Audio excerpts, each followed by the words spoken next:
The wind had stripped the valley of sound, leaving only the hiss of snow moving sideways across the ground. Emma lay curled in the white emptiness, her back pressed against the frozen earth, her arms locked around her child. Sophia's small body burned with fever, her breath shallow and uneven against Emma's chest. Emma bent her head, shielding the baby's face from the cutting air, counting each breath as if numbers alone could keep death away. She did not cry out. No one was coming. People only came when you were still useful. Her fingers had gone numb, but she did not loosen them. If warmth had to leave someone first, it would be her. Through the blur of snow, a dark shape moved. Footsteps, human. Emma forced her eyes open and spoke before fear could take her voice. "Don't come closer," she whispered hoarsely. "They will kill you for helping us." She did not know who they were. She only knew the lie had to sound true. Before we continue, if you feel connected to these characters and their struggle, know that you are not just watching, you are walking beside them. Like, share, and subscribe to keep traveling these forgotten roads with us, one story at a time. And let us know in the comments where you're watching from. We'd love to see how far these stories have traveled. Warmth returned before certainty did. Emma surfaced slowly, not from sleep, but from a heavy, guarded awareness that refused to loosen its grip. The air smelled of smoke and animal hide.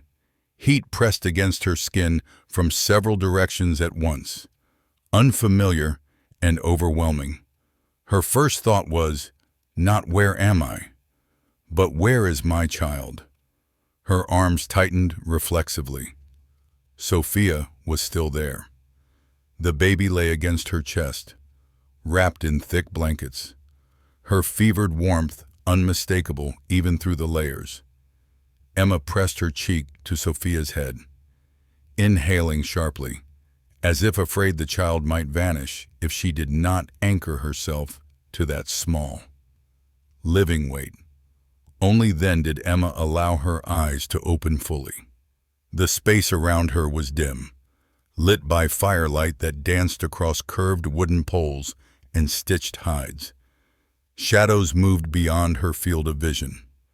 Voices murmured somewhere outside the shelter, low and measured. None of it felt immediately violent, and that, more than anything, unsettled her. Safety that announced itself was rarely real. Emma shifted slightly, every muscle protesting. Pain bloomed along her back and legs, the deep ache of cold that had reached bone before letting go. She bit down on a groan, keeping her movements minimal. Drawing attention had never ended well. You learned that quickly when you had been pushed out once already. A shape appeared at the entrance, broad shoulders, steady posture. A man stepped inside, carrying neither weapon nor urgency. He stopped several paces away, as if measuring the distance Emma needed to breathe. He did not smile. He did not soften his expression for her benefit. He simply stood, present and contained. Emma's fingers curled tighter into the blanket. Men always decided things, whether they meant to or not. Her mind began assembling familiar calculations. How long before they ask us to leave? What do they want? What can I give that won't cost my child? The answers came quickly, as they always did, shaped by memory rather than hope. George's voice echoed without sound the calm finality with which he had told her she could not stay. Caroline's turned-away face followed, the way the wagon tracks had grown faint and then disappeared altogether. Emma swallowed, the past pressing in as sharply as the cold had. She shifted her body subtly, angling Sophia away from view. A habit. If they did not see the child fully, perhaps they would not measure her worth. The man spoke at last, his voice low and even, carrying no threat but no reassurance either. Emma did not focus on the words. She watched his hands instead. They were empty, still. A man used to restraint. That frightened her more than anger would have. Outside, a child laughed briefly, the sound quick and unguarded. Emma's chest tightened at it. Laughter belonged to places where people stayed. She did not belong to places like that. Her gaze flicked back to the man. And before she could stop herself, before fear could turn into silence, she said it again, firmer this time. "We can't stay long," Emma said. "Someone will come. They always do." It was not entirely a lie. Someone always came eventually. They just never came to help. The man did not answer her at once. He studied her in the quiet way Emma had learned to distrust without haste, without curiosity that could be deflected. His eyes moved from her face to the child in her arms, then back again, as if weighing not their value, but their condition. When he spoke, it was not to contradict her. "No one followed your tracks," he said. "The snow took them." Emma's jaw tightened. That was not what she had meant, but she did not correct him. Correction invited questions, and questions were dangerous. She had learned that lesson long before winter had stripped the land bare. She shifted again, the motion small but deliberate, and pulled the blanket higher around Sophia. The baby stirred, a soft sound catching in her throat before settling. Emma felt it like a blade of fear sliding under her ribs. If Sophia cried too loudly, too long, patience could thin. It always did. The man noticed. He always noticed. "There is hot broth," he said, gesturing to a low vessel near the fire, "and water. Not too warm for the child." Emma hesitated. Accepting food meant accepting time. Time meant expectation. Still, Sophia's lips were dry, her breathing shallow. Emma nodded once, sharply, as if the movement were a transaction rather than consent. The man did not approach.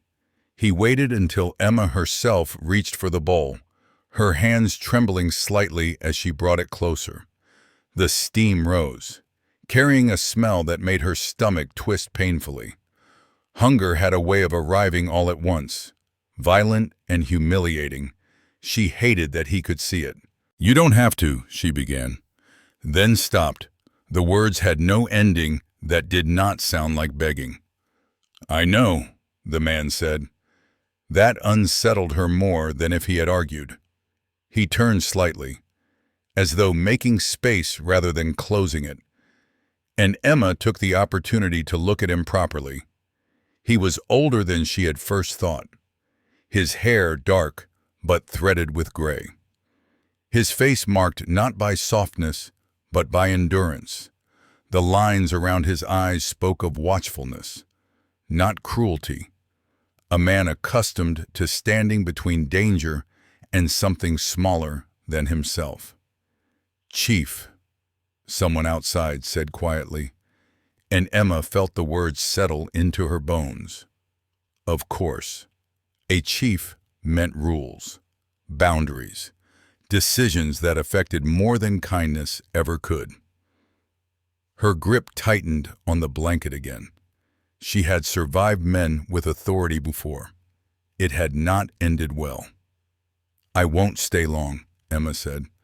The words automatic now, a script worn smooth with use, just until she's strong enough.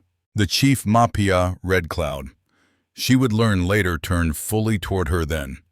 His expression did not change, but something behind it shifted, like weight redistributing itself. "You will stay until the child can survive the night," he said. "After that, we will speak again." It was not a promise. It was not a threat. It was a statement of fact, delivered without ownership. Emma searched his face for the catch. There was always a catch. "What do you want?" she asked finally. The question tasted bitter. She had asked it of every place that had ever let her rest longer than one night. Mahpia considered her for a long moment. When he answered, it was not what she expected. "I want you alive when you leave," he said. "Both of you." Something inside Emma flinched. "Not if you leave. When?" Her chest loosened by a fraction she did not trust. She nodded once, careful to keep her face blank. Hope was dangerous. Hope was what made you foolish enough to wait for a wagon that would never return. Mahpia stepped back toward the entrance of the shelter before he disappeared into the cold again. He paused. "My sons will bring more wood," he said. "They know how to be quiet." Emma watched him go, her heart beating too fast, her mind racing ahead of itself despite her efforts to slow it. She did not know this man. She did not know his rules. But she knew this much. He had not asked her story. He had not demanded gratitude. And he had not told her to leave. That frightened her more than anything else, because people who did not ask often expected you to stay long enough to matter. And Emma had learned, at great cost. What happened when you mattered to the wrong people? The days that followed did not announce themselves as mercy. They arrived quietly, one after another, each shaped by routine rather than reassurance. Emma learned quickly that nothing in the camp was offered loudly. Food appeared when needed. Water was placed within reach. Blankets were replaced when they grew damp. No one asked her where she had come from, and no one told her where she could not go. That absence of pressure felt unnatural, like walking on ground that did not crack beneath her weight. She stayed close to the shelter, moving only when necessary, not because she was told to, but because she chose it. Visibility had always carried risk. She had learned to make herself small long before winter had tried to erase her completely. Sophia's fever broke on the third night. Emma felt it first in the child's breathing, slower and deeper against her chest. She stayed awake long after, afraid to trust the change. Illness, like kindness, had taught her not to relax too soon. When dawn came and Sophia still slept peacefully, Emma finally allowed herself to close her eyes, only for a moment, only enough to remind her body that rest was possible. When she woke again, the camp was already moving. Children's footsteps passed outside the shelter, light and quick. A woman's voice rose briefly, sharp with instruction rather than anger. Emma listened, cataloging sounds the way she always did when she entered unfamiliar territory. Sound told you who belonged. She did not. Emma sat up carefully, cradling Sophia as she shifted. Her limbs still ached, but the pain had dulled into something manageable, the kind that lets you move if you were careful. She adjusted the blanket around the child and rose, steadying herself against the shelter's frame. The air outside cut sharply into her lungs, but it was no longer the killing cold of the open valley. Fires burned nearby. Smoke lifted straight into the pale sky. Mahpia Red Cloud stood near one of the fires, speaking with an older man whose posture suggested authority of a different kind. They spoke briefly, efficiently. When Mahpia turned and saw Emma standing, he did not stop her. He did not approach. He simply inclined his head, acknowledging her presence without drawing attention to it. Emma returned the gesture stiffly. She did not know how long she was allowed to stand there, so she did not linger. Instead, she moved to a flat stone near the shelter entrance and sat, keeping Sophia tucked close. From there, She watched. Mapia's sons were the first to notice her. The older boy, Nagi, carried himself with a seriousness that felt too heavy for his age. His eyes were sharp, observant, taking in details without staring. He watched Emma the way someone watched weather-aware, cautious, ready to adjust. The younger one, Elan, hovered nearby, curiosity warring with restraint. He glanced at Sophia openly, then looked away when Emma met his gaze. Emma felt something tighten in her chest. Children had always been her weakness. Not because they were innocent, she knew better than that, but because they had not yet learned how to leave people behind on purpose. Elan approached first, stopping a careful distance away. He said nothing. He simply crouched, set down a small bundle of dried roots near Emma's feet, and backed away without waiting for acknowledgement. Emma stared at the offering. Food from a child carried weight, obligation. She hesitated, then inclined her head slightly, the way she had seen women in the camp do. Elan's face lit for a moment before he caught himself and retreated. Nagi did not smile. He watched Emma closely, his gaze lingering on Sophia with something like recognition. Emma wondered what losses that recognition might hide. The thought unsettled her. She did not stay outside long. Exposure invited attention, and attention invited questions by midday. She had retreated back into the shelter, her movements quiet and economical. She spent the hours tending to Sophia, checking her temperature, offering water, counting breaths. The habit was older than memory now. That night, Mapia returned. He stood at the shelter entrance, not crossing the threshold. Firelight carved his outline into the dark. Emma felt his presence before she saw him, the way one felt a storm shift direction before the wind changed. "The child is stronger," he said. "Yes," Emma replied. A pause stretched between them, not uncomfortable, but deliberate. "My sons noticed," he said. "They watch everything." Emma nodded. "So do children." Mapia regarded her for a moment. "So do people who have learned to survive." She did not answer that. He remained where he was, neither advancing nor retreating. Emma recognized the posture immediately. It was the stance of someone who refused to corner another. She had known men who enjoyed trapping you in conversation. Mapia did not. "You may stay through the coming storm," he said. "After that, we will decide what comes next." "Decide. We." Emma's spine stiffened. "I won't be trouble," she said quickly. "I'll move on as soon as the weather allows." Mapia's expression did not change, but his voice did. "You are not trouble," he said. "You are a question." The word struck deeper than accusation ever could. Emma looked down at Sophia, at the steady rise and fall of her chest. A question. That was how it always began. You stayed long enough to be asked what you were worth, what you cost, whether you were worth the balance. "I won't stay longer than necessary," Emma said. Mapia studied her, then inclined his head once. "You will decide when necessary ends," he replied. He turned to leave.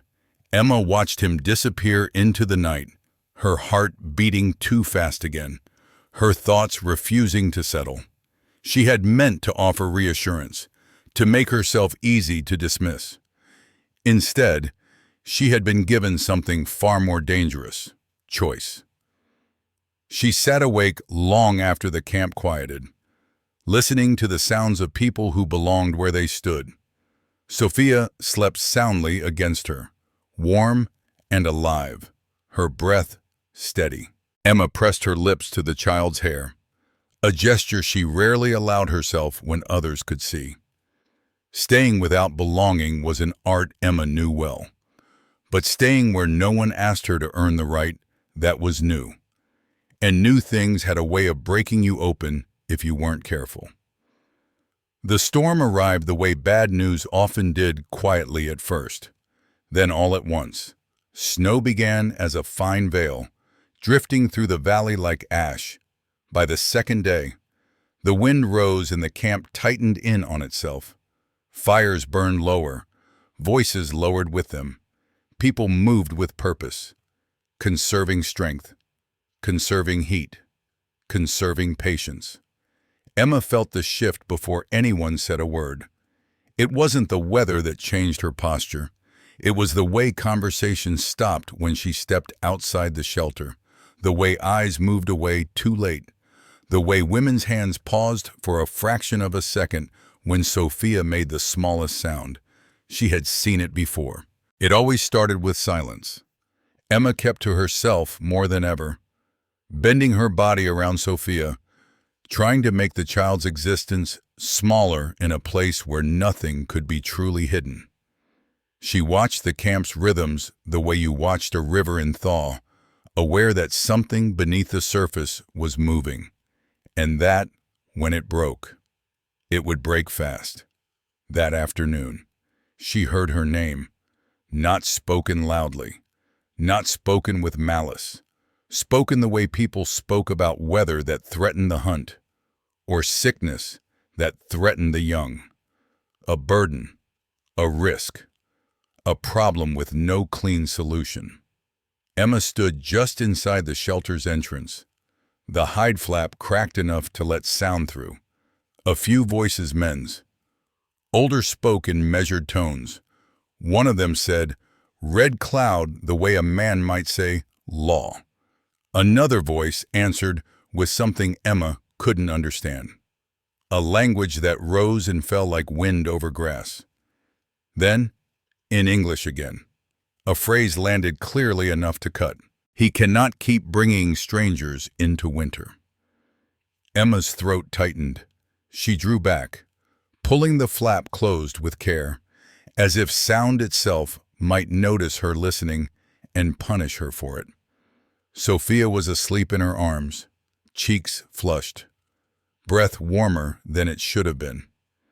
Emma pressed her lips to the child's forehead. Too warm. Not the fever from before. This was the kind that came when a body that had been pushed too far began to waver again. Emma's mind moved the way it always did when danger approached. Vast, cold, practical. If they think I am the reason their chief looks weak, they will want me gone. If they want me gone, Mapia will be forced to choose. If he chooses his people, I cannot blame him.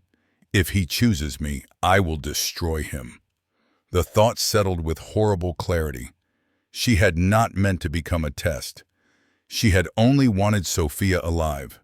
Emma sat down near the fire, rocking Sophia gently, and stared into the flames until her eyes burned. She tried to picture herself leaving, tried to picture walking out into that white, endless valley again, with a child who could barely hold heat. Her stomach turned. It did not matter. She would go anyway. That was what she did. She left before she was pushed. She disappeared before anyone decided she was too much. It was a rule written into her bones. The memory came without invitation, sharp as ice. George's house had been warm that winter. Not comfortable, never comfortable, but warm. Emma remembered standing in the doorway of the small back room, Sophia only weeks old, her arms aching from nights without sleep. George had not shouted. He had not cursed her. He had simply looked at the baby as if she were a broken tool. "She cries too much," he had said. Emma had blinked, too tired to understand the cruelty in something so plain. "She's hungry," Emma had whispered. "She's small. She'll settle." George had shaken his head once, as if ending a conversation that did not deserve to continue. "You can't stay," he had said. "Not like this. I need peace. I need a house that works." Emma had waited for him to soften, for a crack in the decision, for the man who had once offered her a hand and called it love.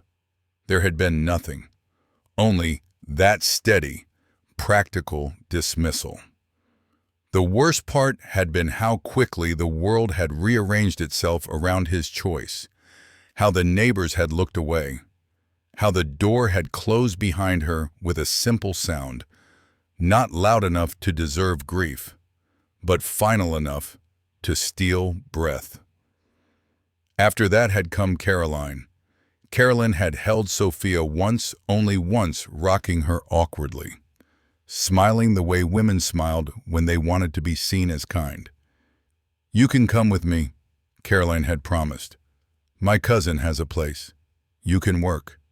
You'll have shelter. It won't be easy, but it'll be something." Emma had wanted to believe her so badly it had hurt. On the wagon. Caroline had started out gentle, but the days had stretched. The road had turned ugly with weather. Sophia had cried in fits, hungry one moment, feverish the next. Emma had apologized until the word felt like a prayer. Caroline's patience thinned in stages. A sigh, a tighter grip on the reins, a sharp look that suggested Emma should be able to control a baby like an object. One night, Sophia had screamed for an hour, her small body arched with discomfort. Emma had walked her in circles beneath a sky full of hard stars, whispering promises she could not guarantee. When she finally got Sophia to sleep and climbed back into the wagon, Caroline's face had been tight with exhaustion. "I didn't sign up for this," Caroline had said quietly. Emma had frozen. "She's just a baby," she had pleaded. "It's the cold." "Chill. I said I didn't sign up for this," Caroline repeated, and there had been something final in it that Emma had recognized immediately. In the morning, Emma had woken to silence. No wagon, no horse, no Caroline, only snow falling softly, and the faint impression of tracks already filling in. At first, Emma had insisted it was a mistake. Caroline must have gone ahead to find help. Caroline must have been forced to move on. Caroline must be coming back. Emma had followed the tracks until her legs buckled. She had called Caroline's name until her voice turned to a rasp. She had kept walking because stopping meant admitting what she already knew. When the tracks disappeared, Emma had still kept going. Because waiting had always been the most dangerous thing. Waiting was how you died. Now, in Mapia's camp.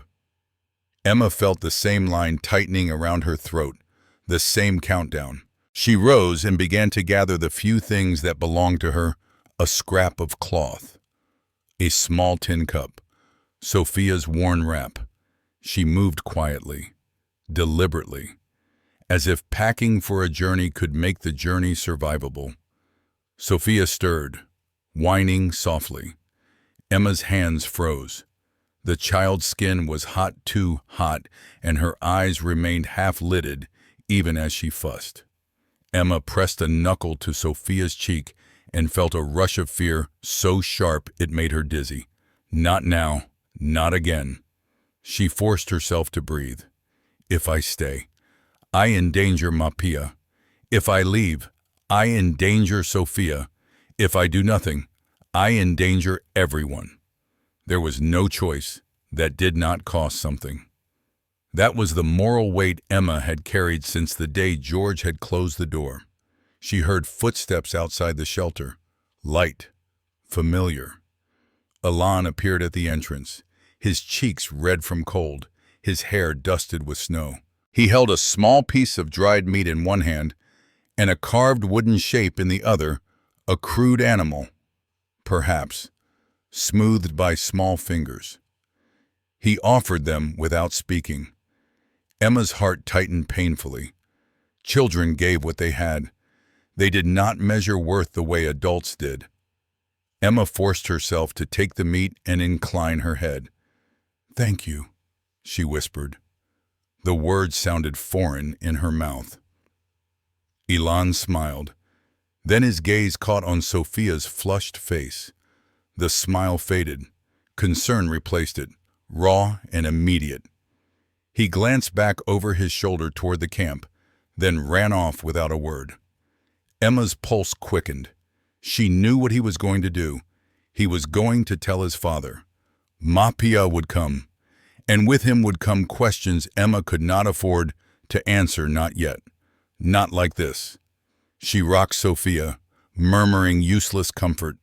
Sophia whimpered, then quieted, her breath coming in uneven little bursts. Emma felt the chill of the shelter's air creeping back in, despite the fire. That night, Mapia stepped into the shelter. This time, he crossed the threshold. Emma's spine went rigid.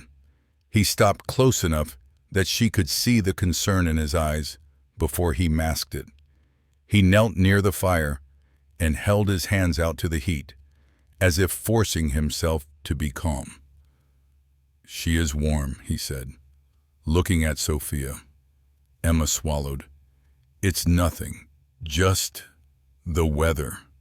Mapia's gaze lifted to Emma's face, steady and unblinking. "You are packing." Emma's hands tightened on the cloth bundle. She did not deny it. Denial invited argument, and argument invited delay, and delay invited the camp's patience to thin even further. "I should go," Emma said, her voice controlled, "before I cause trouble." Mapia's expression sharpened slightly, not in anger, but in understanding. "Someone spoke to you," he said. Emma forced her face to remain blank. No, another lie. Smaller than the first, but heavy. Mapia did not press that point. Instead, he watched Sophia's breathing, watched the faint tremor in Emma's hands. Emma felt exposed in a way she hated. Not because he saw her weakness, but because he did not seem to judge it. "I have to leave," Emma said. And this time, she chose the lie she had used before the one that made her dangerous enough to be treated carefully. "Someone is looking for me," she said. "If they find me here, they'll come for you, for your people." The words came out smooth, practiced. A desperate threat dressed up as protection. Mapia held her gaze for a long moment. Emma expected him to accept it, to nod and let her go, to keep his honor intact by not arguing with a stranger who wanted to leave. Instead, he said quietly, "You are afraid." Emma's breath caught. Fear, named aloud, felt like being stripped. Mapia's voice did not rise. It did not harden. It simply settled into the shelter like a truth that could not be pushed back out into the cold. "And your fear," he continued, "will kill you if you obey it." Emma's mouth went dry. Outside, the wind rose again, pressing itself against the shelter's hides. The sound was like a warning. Emma looked down at Sophia's flushed face and felt the old instinct surge up. Run. Run before they send you away. Run before you become a stain on someone else's life. But Sophia's breathing hitched, and Emma's own heart answered with a brutal understanding. If she ran tonight, she would not be running toward freedom. She would be running toward the same white emptiness she had nearly died in. And this time, Sophia might not survive the first hour. Mapia did not raise his voice. That was what frightened Emma most. He reached out slowly and placed the back of his fingers against Sophia's cheek. Careful, restrained. The child whimpered at the contact, her small body tensing before settling again. Mapia withdrew his hand at once. "She is burning," he said. Emma tightened her hold, instinctively turning Sophia inward, as if shielding her could undo the truth. "She's been through worse," she said quickly. "She'll settle. She always does." Mapia's gaze lifted to her face, steady and unyielding. "You are lying," he said. "To me and to yourself." The words landed without cruelty, but they struck deep. Emma's mouth opened, ready with another defense, another excuse shaped by habit. None of them came. Her throat closed instead, tight and aching. "I can't stay," she said finally, her voice breaking despite her effort to control it. "If I do, I put you at risk. You're their chief. They already talk. I won't be the reason." Mapia shook his head once. "Not in dismissal, in refusal. There is no one coming for you," he said. "No man, no family, no debt that follows your name. I know the roads. I know who moves through this valley. Your fear is louder than your truth." Emma flinched, as if struck. "You don't know that," she whispered. "You don't know what people do when they decide you're inconvenient." "I know exactly what they do," Mapia replied. His voice changed then, not in volume, but in weight. He did not look away as he spoke. "They turn their backs. They convince themselves it is necessary. They call it survival." Emma's breath hitched. The words felt pulled from her own bones. Mapia continued, slower now. "I am not keeping you here. You are not my prisoner. You may walk out of this shelter tonight if you choose." The space between them felt suddenly vast. "But if you leave," he said, "you will die, and the child will die first." The truth of it settled heavily in the air. Emma did not argue, because she could not. She had felt the cold claim her once already. She knew its patience.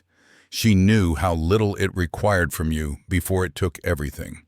Mapia straightened, drawing a measured breath. "I will not pretend otherwise to make your choice easier." Emma stared at him, tears burning behind her eyes, furious at their presence. "Then what do you want from me?" she demanded. "If you won't let me go, and you won't claim me, what am I supposed to be here?" Mapia held her gaze. "Alive," he said simply. The words struck her with unexpected force. "I do not intend to keep you because you are useful," he continued, "or because you owe me. I will not trade shelter for silence, or food for obedience." He gestured towards Sophia with a small, restrained movement. "I lost my wife in winter. I watched the cold take her while I stood helpless. I have raised my sons alone since then. I know what it means to measure every breath of a child and wonder if the next one will come." Emma's chest tightened painfully. "I want to protect you," Mapia said. "Not because I must, because I choose to." The words shattered something fragile and long held inside Emma. She looked down at Sophia, at the tiny chest rising and falling unevenly. "Every time I've stayed," she whispered, "I've paid for it. People promise help until it costs them something. Then they leave." Mapia nodded once. "I know." Silence stretched between them, heavy but not empty. The fire crackled softly, the only sound brave enough to exist in that moment. "You are afraid to stay," Mapia said, "because staying means you can be left again." Emma closed her eyes. Yes.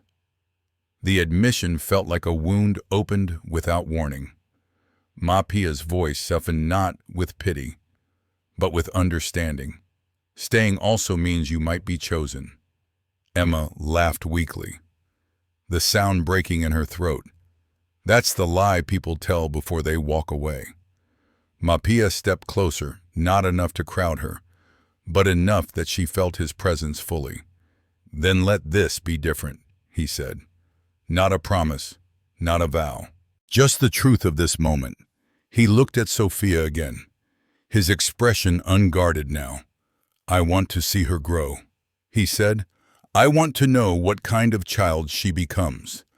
I want her to have a winter she survives without learning how close death stands. Emma's hands shook. "And you?" she asked quietly. "What happens to you if I stay?" Mahpia met her gaze. "Then I carry the weight," he said, "as I always have." The simplicity of it broke her.